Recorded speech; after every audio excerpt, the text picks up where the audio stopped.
Enseñanza número 36 del libro Las enseñanzas divinas del tercer tiempo, el tercer testamento.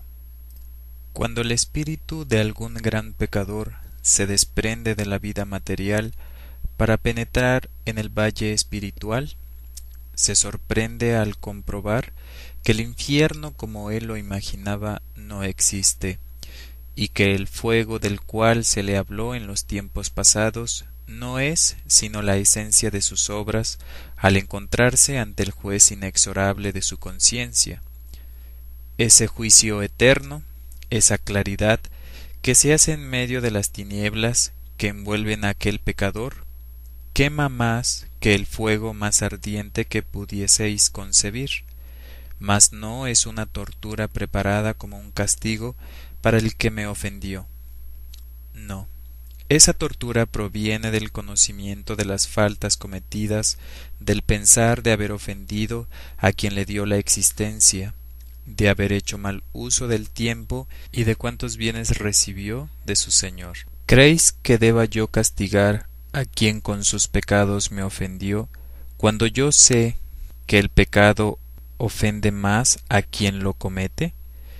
¿No miráis que el pecador es a sí mismo a quien se hace mal y que no voy yo a aumentar la desgracia que se ha labrado? Solamente dejo que se mire a sí mismo, que oiga la voz inexorable de su conciencia, que se interrogue y se responda, que recobre la memoria espiritual que a través de la materia había perdido y recuerde su principio, su destino y sus promesas. Y ahí, en ese juicio, habrá de experimentar el efecto del fuego que extermine su mal, que le funda de nuevo como el oro en el crisol, para apartar de él lo nocivo, lo superfluo y todo lo que no es espiritual. Cuando un espíritu se detiene a escuchar la voz y el juicio de su conciencia, de cierto os digo que en esa hora se encuentra ante mi presencia. Ese momento de quietud, de serenidad y de claridad no llega al mismo tiempo a todos los espíritus. Unos penetran pronto en aquel examen de sí mismos y con ello se evitan muchas amarguras, porque en cuanto despiertan a la realidad y reconocen sus errores, se preparan y disponen para reparar la última de sus malas obras. Otros, ofuscados ya sea por el vicio, por algún rencor, o por haber llevado una existencia de pecados, tardan en salir de su confusión. Otros más, insatisfechos, creyendo haber sido arrebatados de la tierra antes de tiempo, cuando todo les sonreía, imprecan y blasfeman, retardando así el poder librarse de su turbación. Y como éstas, hay un gran número de situaciones que solamente mi sabiduría conoce. Tampoco existen lugares creados por mí expresamente para la expiación de las faltas cometidas por mis hijos. Yo os digo que no existe un mundo donde no haya depositado mis maravillas y bendiciones. ¿No decís que este mundo en que habitáis es un valle de lágrimas, o sea, un valle de expiación? ¿Y quién lo hizo valle de lágrimas, Dios o los hombres?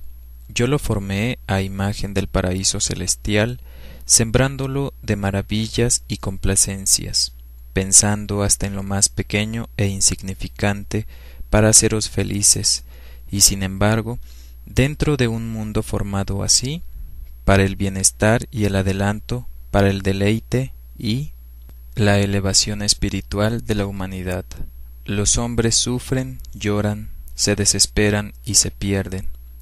Mas vuelvo a deciros que yo no hice este mundo para el dolor de los hombres. Los mundos son los que sus moradores quieren que sean. Ved cuánto ha deformado la verdad el hombre con sus malas interpretaciones, cuán distinto ha interpretado el sentido figurado con el que se le ha revelado la vida espiritual. Ni obscuridad, ni fuego, ni cadenas existen en el inmenso valle espiritual. remordimientos y torturas que provienen de la falta de saber, sufrimiento por carecer de espiritualidad para disfrutar aquella vida. Esto y más existe en la expiación de los espíritus que llegan manchados o sin preparación a los umbrales de la vida espiritual. Ved cómo el pecado, las imperfecciones o la perversidad de los hombres no puedo tomarlos como ofensa hecha al Padre, sabiendo que el mal se lo han hecho a sí mismos.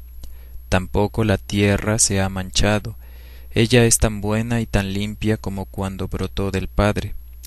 Por eso no os pediré que le devolváis su pureza, ya que ella no se ha apartado de su destino de ser madre, albergue y hogar para los hombres.